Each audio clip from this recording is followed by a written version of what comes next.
નમસ્કાર, આપ જોઈ રહ્યા છો નેશન પ્લસ ન્યૂઝ. હું છું આપની સાથે હેતલ ભગત. સંસ્કારી નગરી તરીકે વિશ્વવિખ્યાત એવી વડોદરા નગરીમાં પણ તારીખ 22મી સપ્ટેમ્બરથી 2 ઓક્ટોબર દરમિયાન ખેલૈયાઓ ગરબે ઘૂમવા માટે આતુર બન્યા છે. ત્યારે જગતજનની મા જગદંબાની આરાધનામાં કોઈ પણ પ્રકારની અડચણ ન આવે તે માટે વડોદરા શહેરના 47 જેટલા ગરબા ગ્રાઉન્ડ ખાતે વિવિધ પ્રકારના ગરબાઓ યોજાનાર છે. ત્યારે આજરોજ વડોદરા શહેર પોલીસ કમિશનર નરસિંહા કુમારના માર્ગદર્શન હેઠળ ઉચ્ચ અધિકારીઓની પોલીસની ટીમ દ્વારા આ ગ્રાઉન્ડની તૈયારીઓની સમીક્ષા કરવામાં આવી હતી.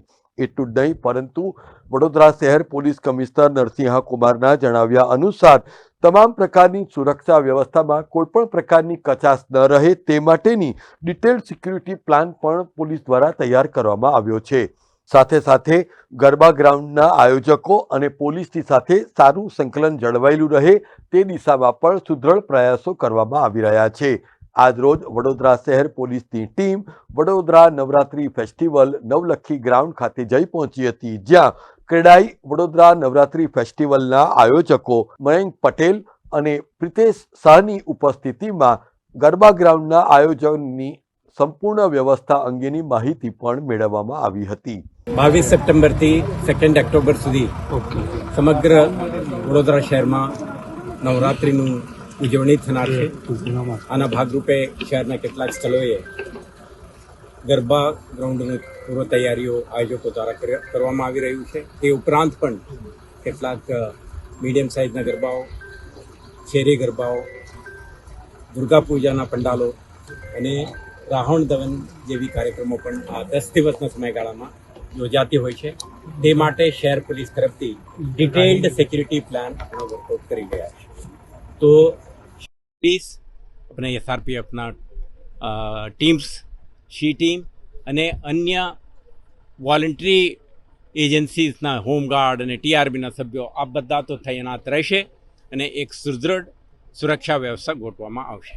પરંતુ આના સાથે સાથે વડોદરા શહેર પોલીસ જે લગભગ 47 જેવા પંડાલ છે, આપણા જે ગરબા ગ્રાઉન્ડ છે, આયોજકો છે, એમના સાથે પણ આજે આપણા સંવાદ કરી રહ્યા છીએ, જેથી કરીને આયોજકો અને પોલીસ વચ્ચે સારા સંકલન બની રહે. સુરક્ષા સંબંધી તમામ વ્યવસ્થાઓ એક પ્લાન્ડ તરીકેથી ગોઠવવામાં આવે તે માટે આપણે ચર્ચા કરી છે. આમાં દરેક ગ્રાઉન્ડમાં પ્રવેશ નિર્ગમન દ્વાર ટ્રાફિક માટે કેટલા સુરક્ષિત છે, અનુકૂળ છે, આના નિરીક્ષણ કરવામાં આવી રહ્યું છે. પાર્કિંગ માટે 2 વ્હીલર 4 વ્હીલર માટે વ્યવસ્થા ગોઠવવામાં આવી રહ્યું છે. સમગ્ર વિસ્તારમાં ઇલ્યુમિનેશન અંદર અને બહારના વિસ્તારોમાં પણ કોઈ શેડી એરિયા, ડાર્ક એરિયા ના રહે તે માટે પણ આપણા આયોજન કરવા માટે આગ્રહ કરી રહ્યા છીએ. અને સાથે સાથે અંદરની વિસ્તારમાં એમના જે કેટલાક લગભગ 27 એવા ગરબા ગ્રાઉન્ડ છે, જેમાં ટિકિટ વેચીને એક કમર્શિયલ સ્કેલમાં પણ આયોજન કરવામાં આવતી હોય છે, એવા સ્થળોએ આપણા આગ્રહ કરીએ છીએ કે એમના વોલન્ટિયર ઉપરાંત વોલન્ટિયર સાથે સાથે પ્રાઇવેટ સિક્યુરિટી ગાર્ડ્સ પણ તૈનાત થાય, જેથી કરીને એક્સેસ કંટ્રોલ બની રહે. કોઈ ટિકિટ અને એક્સેસ માટે ટિકિટ સાથે એન્ટ્રી કરે, સ્ત્રી કે પુરુષ, એમના બરાબર ચેકિંગ થઈ શકે અને નિર્ધારિત સંખ્યામાં જે લોકો છે એમને જ પ્રવેશ મળે. અને અંદર આવ્યા પછી જે ખેલવૈયાઓ છે એ પાર્ટિસિપેટ કરવાના છે ગરબામાં, સાથે સાથે જોવા માટે આવતા પ્રેક્ષકગણ માટે પણ સુચારુ વ્યવસ્થા ગોઠવવામાં આવે તે માટે પણ એમના સાથે વિસ્તૃત ચર્ચાઓ કરી છે. આમાં પાર્ટિસિપેટ કરનાર કલાકારોની સુરક્ષા, ફૂડ કોર્ટ ખાતે કરવાનું થતું આયોજન, ત્યાંના આખું ક્રાઉડ મેનેજમેન્ટ અને એડમિનિસ્ટ્રેટિવ અરેન્જમેન્ટ જે કઈ રીતે કરવાનું છે આ અંગે પણ આપણે વિસ્તૃત ચર્ચાઓ કરી છે.